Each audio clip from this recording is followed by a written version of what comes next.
They had no idea I'd already called my lawyer 3 weeks before that dinner. I'm 67 years old. I spent 31 years working as a civil engineer for the city of Edmonton. I helped design drainage systems, road infrastructure, overpasses that people drive over every single day without thinking twice. I raised my son in the house I bought in 1991 on a quiet street in the West End with a big backyard and a detached garage I converted into a workshop. My wife Patricia, no, I have to stop. My wife passed in 2019, lung cancer. She never smoked a day in her life, and that still doesn't make sense to me. After she was gone, my son moved back in. He said it was to keep me company. At the time, I believed him. His name is Brendan. He's 34. Smart kid, always was. But somewhere between his late 20s and now, he stopped being the boy I raised and started being someone I didn't quite recognize. I don't know exactly when it happened. Maybe when he met Sienna. Sienna came into the picture about 2 years ago. She was polished, well-spoken, knew how to charm a room. I liked her at first, genuinely. She brought wine when she came for dinner. She asked questions about my work, my history. She seemed interested. My son lit up around her in a way I hadn't seen in years, and I thought, okay, this is good. This is what he needs. They got engaged last spring. I paid for the ring. Brendan asked me directly, said he was a little short, said he'd pay me back when his contract renewed at work. I didn't ask for the money back. He's my son. That's not how I think.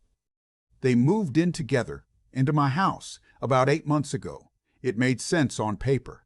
The house is big, 3 bedrooms upstairs, more space than I needed alone. Brendan was between leases and Sienna had been subletting a place near White Ave. I told them they could stay until they saved enough for a down payment of their own. I set one condition. I wanted us to have dinner together at least twice a week. That's all I asked. The dinners started fine. Then they got shorter. Then Sienna started eating in the bedroom. Then it was just me and Brendan at the table, and even that felt forced. He'd check his phone, nod at things I said, leave before I finished my coffee. I noticed other things, too. Little things. The garage, my workshop, started accumulating Sienna's storage boxes. My tools got pushed to one corner. One afternoon, I went out to work on a small cabinet I'd been building for a neighbor, and I couldn't find my router. I found it later in a bin under a folded yoga mat. I said nothing. I told myself it was an adjustment period. Then in February, Sienna announced she was pregnant. I was happy. I want to be clear about that. I was genuinely happy. A grandchild. I thought about my wife and how much she would have loved this, and I had to excuse myself to the bathroom for a few minutes. When I came back, I hugged Sienna and told her I was thrilled. I meant every word. What I didn't expect was what came 4 days later. Brendan came to find me in the workshop on a Saturday afternoon. He stood in the doorway with his hands in his pockets and this particular look on his face that I remembered from when he was a teenager and had broken something. He said he needed to talk. We sat in the kitchen. He said that Sienna felt the upstairs layout wasn't going to work with a baby, that the nursery needed to be close to their bedroom and the room next to theirs, the one they'd converted into a home office, was too small. He said they needed more space. I waited. He said the only room that made sense for a nursery was mine. I have the master bedroom. It's the largest room in the house. It has an ensuite. It's the room his mother and I shared for 26 years. There are still a few of her things in the closet that I haven't been able to touch. I looked at my son and I said very calmly, "And where would I sleep?" He hesitated. Then he said they'd thought about it and the rec room downstairs, the basement, could be set up nicely. He'd seen people do it. He said it could be like a private suite. The basement has one small window at ground level. It has a bathroom with a standing shower that backs up if you run it more than 10 minutes. In the winter, it sits at around 16 degrees without a space heater. I know this because I've been down there in December looking for the holiday boxes. I didn't raise my voice. I asked if he was serious. He said Sienna was really stressed about the pregnancy and the space, and he just needed me to think about it. He said it will be temporary. He said, "Dad, it's just a room." I told him I'd think about it. That night, I called my lawyer. His name is Roger Ashby, and he's been my solicitor for 15 years. I told him the situation. He asked a few questions. Then he told me exactly what my options were and what I needed to do. I want to explain something. The house is mine, fully paid off. It's in my name alone, was never in Brendan's name, never needed to be. I bought it before he was born. Under Alberta law, as the sole owner, I had every right to ask them to leave with proper notice. But I didn't want to do that. Not yet. I wanted to see how far this would go. So I did something Roger suggested. I started keeping a record. Not in a dramatic way. I'm an engineer. I document things naturally. I kept a small notebook in my jacket pocket. Dates, times, what was said, who was present. I also, and I want to be honest about this, I set up a small camera in the kitchen, not to spy, to protect myself.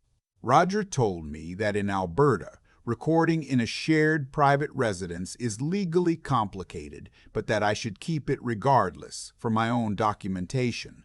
I wasn't broadcasting it anywhere. I just needed to know what was being said when I wasn't in the room. I found out about 3 weeks in. I was upstairs. They thought I'd gone to bed when I heard Sienna's voice carry up through the vent.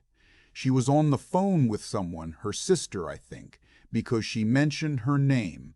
She wasn't whispering. She said the plan was to get me settled downstairs before I got too comfortable saying no. She said once the baby came, it would be easier to manage the situation. She said if it came down to it, they could make life uncomfortable enough that I'd want to leave on my own. She used those words, want to leave on my own. I sat on the edge of my bed and I looked at the framed photo of my wife on the nightstand. I thought about what she would have said.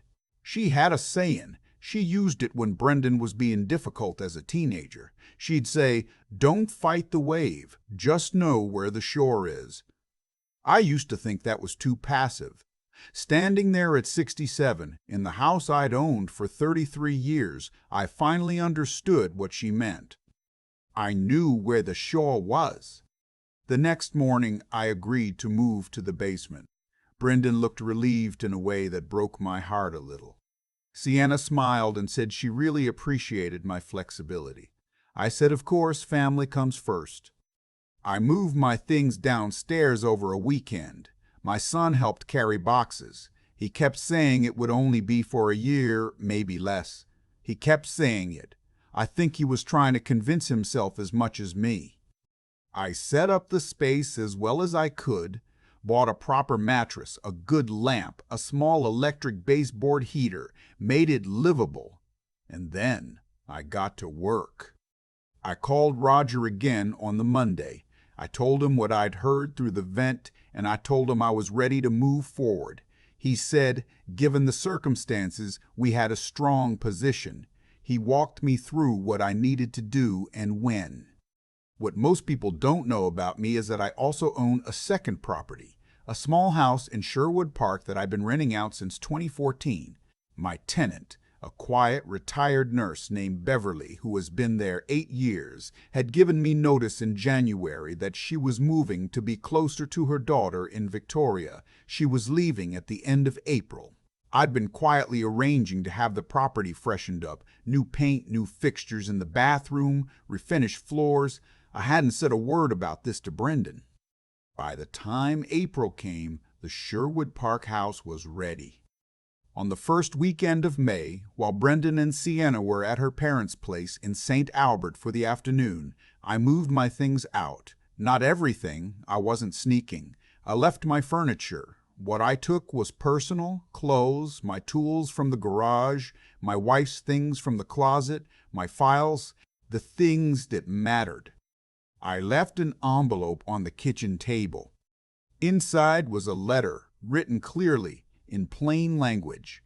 It said that as the sole owner of the property, I was providing formal notice of 60 days as required under Alberta residential tenancy law, even though technically, as owner-occupants, they weren't protected tenants in the same way. Roger had reviewed every word. The letter explained that the property would not be available for ongoing accommodation beyond the notice period. It was not angry. It was not cruel. It was simply clear. I also left a second document, a copy of the kitchen recording, not the full audio, just a typed transcript of the relevant section, with the date and time noted, the section where Sienna discussed making my life uncomfortable enough that I'd want to leave on my own. Then I drove to Sherwood Park. I want to describe that drive. It was an early May afternoon, which in Edmonton can still be cold, but that day was different. That particular kind of Alberta spring day where the light is gold and low and everything looks like it's just waking up. I had the window down. I had the radio on, CBC, some afternoon program I usually only catch on weekends. And I thought about my wife. I thought about how she always said the house was just walls and a roof and that home was something you carry. I'd argued with her about that when she was alive. I'd been stubborn about the house, about keeping everything exactly as it was. She was right, of course. She usually was. I pulled into the Sherwood Park property and sat in the driveway for a moment. The new paint was a soft gray, my choice. The flower boxes I'd put in the front windows still had last year's soil in them. I'd get something planted, maybe geraniums. My wife had loved geraniums. My phone rang about 3 hours later. Brendan. I let it ring. He called 4 more times. Then Sienna called twice. Then Brendan again. I sat in the kitchen of my small, quiet house with a cup of tea, and I let it ring.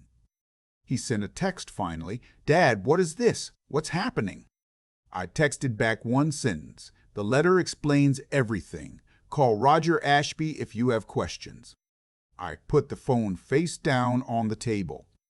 I won't pretend the next few weeks were easy. They weren't. Brendan came to the house in Sherwood Park twice. The first time, I spoke to him through the screen door. He was upset, confused, said I was being extreme. He said he hadn't known what Sienna was planning, that he'd never meant for it to go that way, that it was all a misunderstanding. I told him I loved him and that I believed he hadn't planned it. I also told him that he had allowed it to happen and that there's a difference between planning something and letting it happen when you know it isn't right. He didn't have a response to that. The second time he came, he was calmer. He asked if there was any way they could work something out. I said I was open to a conversation, but not about the house. The house was no longer part of the discussion. They ended up finding an apartment in the south end of the city, a 2-bedroom near Millwoods. I know because he told me eventually. Sienna's parents apparently helped with the deposit. I don't know the details, and I didn't ask. My son and I have been talking again. Slowly, carefully, the way you'd walk on ice you aren't sure about yet. He came for coffee here in Sherwood Park last month. Just him. He sat at my kitchen table and looked around at the place and said it was nice. I said I thought so too. We talked about the baby. It's a boy, due in August. I told him I wanted to be in that child's life fully and that nothing that had happened changes that. He nodded. His eyes got red. He didn't cry, but it was close. He said, I should have said something sooner, Dad. I said, yeah, you should have. And then I poured us each another coffee and we talked about the Oilers, who were making their usual late-season push and probably going to disappoint us in the playoffs again, and it was almost like sitting with my son again. Not the stranger who stood in that kitchen doorway in February, but the kid who used to hand me tools in this very garage when he was 8 years old, asking questions about everything I was doing. Almost. We'll get there. I'm 67. I live in a house that fits me well. I have a workshop again, a proper one, in the garage here, and I've started building furniture again. Small pieces, things for neighbors, things for pleasure. I have a grandchild coming in August. My wife always said she never wanted me to end up alone in that big house, rattling around in rooms I didn't need. I told her that was a long way off. She gave me that look she gave me when she thought I was being foolish, which was accurate, more often than I'd like to admit. I wasn't alone, as it turned out, just in the wrong house. I've been sitting with this for a while now, not the anger that faded faster than I expected, but the quieter thing underneath it. The part that asks how we get to a place like that. How a son who grew up watching his father build things with his hands, fix things, show up, ends up standing in a doorway suggesting his father sleep in a basement with a shower that backs up in December. I don't think Brendan is a bad person. I've had to keep reminding myself of that, and some days it's easier than others. What I think happened is what happens when someone stops paying attention to what's right and starts paying attention to what's comfortable. He let things slide. He told himself it wasn't that serious. He handed the decision-making over to someone else and called it love.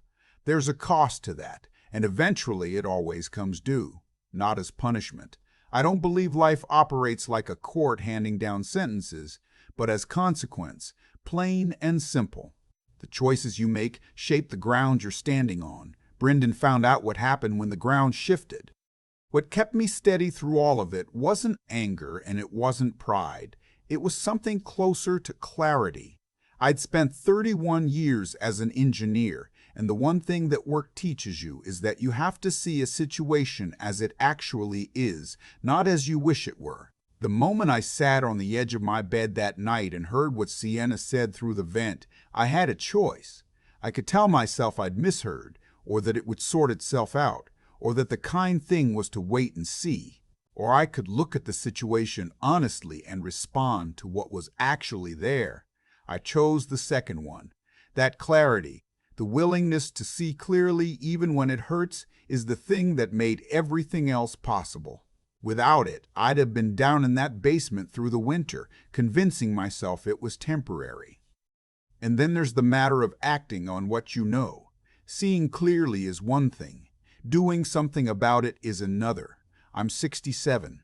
I've had my share of moments where I knew what needed to be done and found reasons to delay. This time, I didn't. I called Roger the next morning. I started the notebook. I had the Sherwood Park house ready before they had any idea I was thinking 3 moves ahead. That steadiness, the kind that doesn't come from being unafraid but from deciding the fear isn't going to be in charge, that's what I want my grandson to see in me one day. Not that his grandfather was tough or clever, just that when something mattered, he didn't fold. Brendan came for coffee last month and said he should have spoken up sooner. He's right. But I think what he's really learning is that character isn't about the big, dramatic moments. It's about the small ones. The moment you let something pass that you know you shouldn't. The moment you hand your conscience over to keep the peace. Those moments add up. They become the kind of person you are.